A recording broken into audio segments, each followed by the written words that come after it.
there is only one way that people can start thinking about changing their ways of thinking, their habits, their ways of living, their economies, if they allow a cultural communication. That's why I think culture, philosophy, reading, education, art, architecture, all these fields will just have an enormous impact on our lives and on our societies.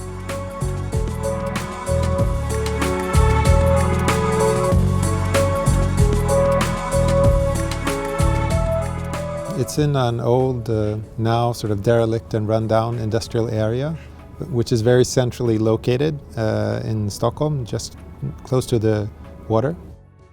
Färgfabriken is a building which includes a lot of various interests as art, architecture, urban planning connected into the society. And it's also a kind of a multi-purpose space. There's an excellent restaurant and there's also special events here, dances like going on all night. So actually some people I meet know about Färgfabriken.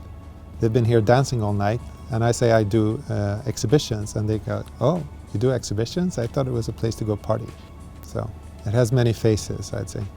It has a lot of activity at the moment with artists and other creatives working in different studios. It's always been interesting to use Lövholmen as this space for imagining the future and how could the city be planned and built.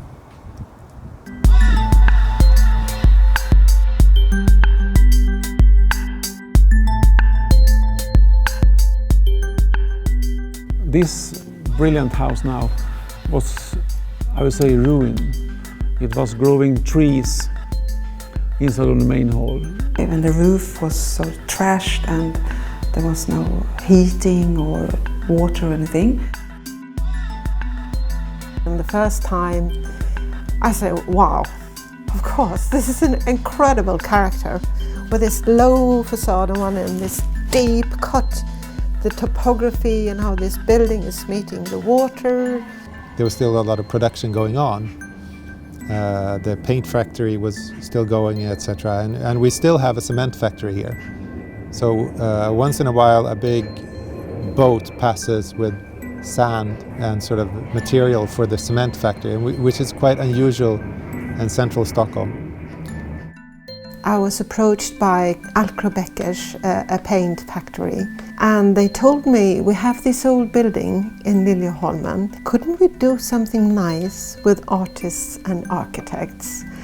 And I thought to myself, either this becomes something really corny, silly, you know, you force architects and artists together and you have this kind of little artist-architect village, or it becomes something unique.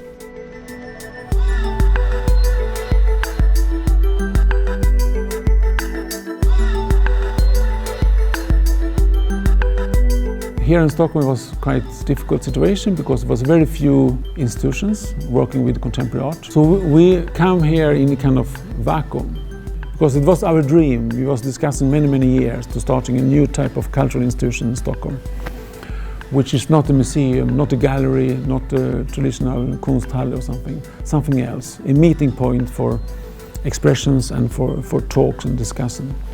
I know that in the art world of Stockholm, some people have difficulties with Färgfabriken because they do very different exhibitions, very different types of exhibitions. And we are what might say a kind of alternative think tank for people who have ideas that not find the spots on various places. They knew always can come to Färgfabriken and experiment.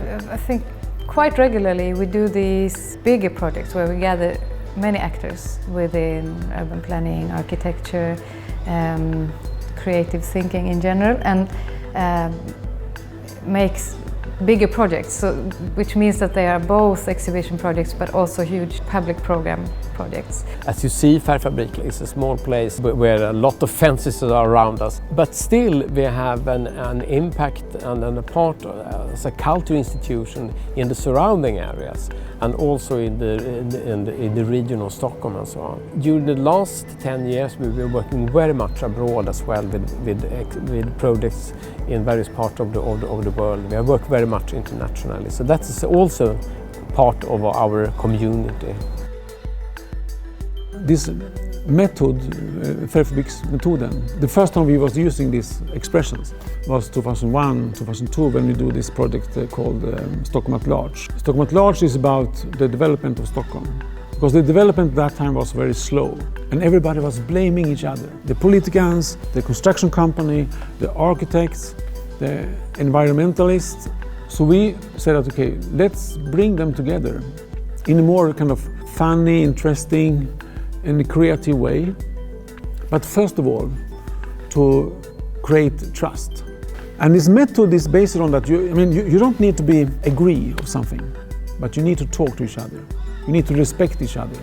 That's exactly the same we do also with this new urban topology project, where we do the same method but internationally. And as far as what is the impact, I mean, it's really hard to tell. Actually, it's like, what is the impact of this exhibition or this book, or how did it change the world? It's very hard to sort of quantify.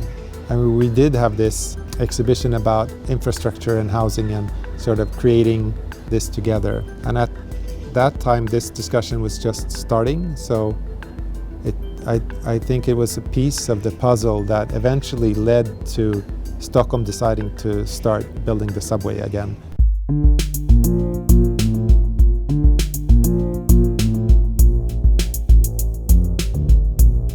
What could be learned? What are the lessons from Färgfabriken? And I think one is that somebody wants to have art or culture. The owner family of the paint factory decided not to sell this old building and instead keep it as an art institution.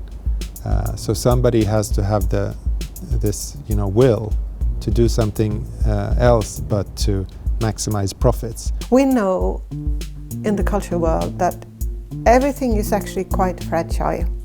It always has been. And the engagement of Lindéngruppen is extraordinarily important. And they are supporting us a lot. We are paying very low rent. Even if people haven't been to Färgfabriken, they know about it because they know what has happened there.